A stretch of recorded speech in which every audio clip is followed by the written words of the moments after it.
ඔන්න අදත් අපි අරගෙන ආවා උසස් පෙළ ගිණුම්කරණයට අදාළව තියෙන තවත් තියරි කොටසක්.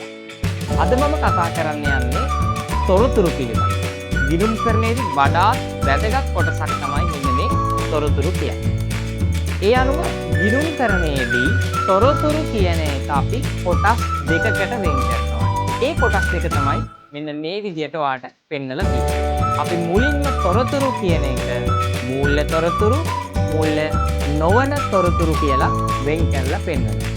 මූල්‍ය තොරතුරු කිව්වම ඒකට අපි තවත් නමක් යොදා ගන්නවා. ඒ තමයි ආර්ථික තොරතුරු කියන එක. එතකොට මූල්‍ය නොවන තොරතුරු කියන එකට අපි ආර්ථික නොවන තොරතුරු කියලා හඳුන්වනවා. ඔයාලට පේනවා මම මූල්‍ය තොරතුරු කියන එක හඳුන්වලා පහලින් දාලා තියෙනවා රුපියල් කියන එක කෙටියෙන් ලියලා හරි ලකුණ. එහෙම දාලා තියෙන්නේ මේක නිර්වචනය කරන්න පහසු වෙන්න. ඔන්න බලන්න. මූල්‍ය තොරතුරු කියන්නේ ළමයි මුදලින් මයින්න පුළුවන් තොරතුරු. ආර්ථික තොරතුරු කියන්නේ නැත්නම් මූල්‍ය තොරතුරු කියන්නේ මුදලින් මයින්න පුළුවන් තොරතුරු. එහෙම නැත්නම් අපි මේකට කියනවා රුපියල් වලින් මැනිය හැකි තොරතුරු කියලා. එතකොට ඔයාලට පේනවා රුපියල් හරි ලකුණ. හරි ලකුණ. එහෙම කියන්නේ ඇයි? රුපියල් වලින් මයින්න පුළුවන් කියන එක පෙන්වීමට තමයි මෙන්න මේ කෙටි ක්‍රමය අපි යොදාගෙන තියෙන්නේ. ඊළඟට ගත්තොත් මූල්‍ය නොවන තොරතුරු, එහෙමත් නැත්නම් ආර්ථික නොවන තොරතුරු කියන්නේ මොකක්ද?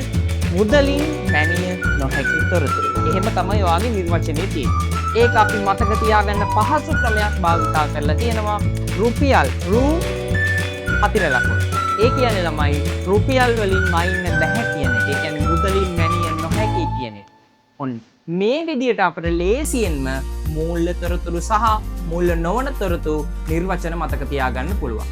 එතකොට මෙන්න මේ මූල්‍ය තොරතුරු කියන එක අපි උදාහරණ වශයෙන් ගත්තොත් මූල්‍ය තොරතුරු වලට උදාහරණ. ඒ කියන්නේ රුපියල් වලින් මයින්න පුළුවන් දේවල් මොනවද?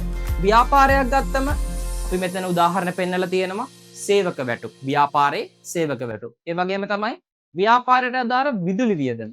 ඒ වගේම ව්‍යාපාරයේ ලාභය. මෙන්න මේ වගේ දේවල් මුදලින් මයින්න පුළුවන්. එහෙම නැත්නම් රුපියල් වලින් මයින්න පුළුවන්. ඒ ටික තමයි මේ මූල්‍ය තොරතුරු වලට උදාහරණ. ඊළඟට අපි කියොත් මූල්‍ය නොවන තොරතුරු වලට මේ කියන්නේ මොනවද? රුපියල් වලින් මනින්න බැරි තොරතුරු. රුපියල් වලින් මයින්න බැහැ කියන දේවල් මොනවද? සේවක සංඛ්‍යාව රුපියල් වලින් මයින්න බෑ. ඒ වගේම කළමනාකරන හැකියාවක් රුපියල් වලින් මයින්න බෑ. මෙන්න මේ වගේ දේවල් මූල්‍ය නොවන තොරතුරු වලට උදාහරණ විදියට ගන්න පුළුවන්. එහෙනම් ඔයා ඔන්න අදත් අලුත්ම ගිණුම්කරණයට අදාළව තියරි පාර්ට් එකක් ඉගෙන ගත්තා. ඔයත් මේ විදියට try කරලා බලන්න. හරි ලේසියෙන් මේක මතක තියාගන්න පුළුවන්.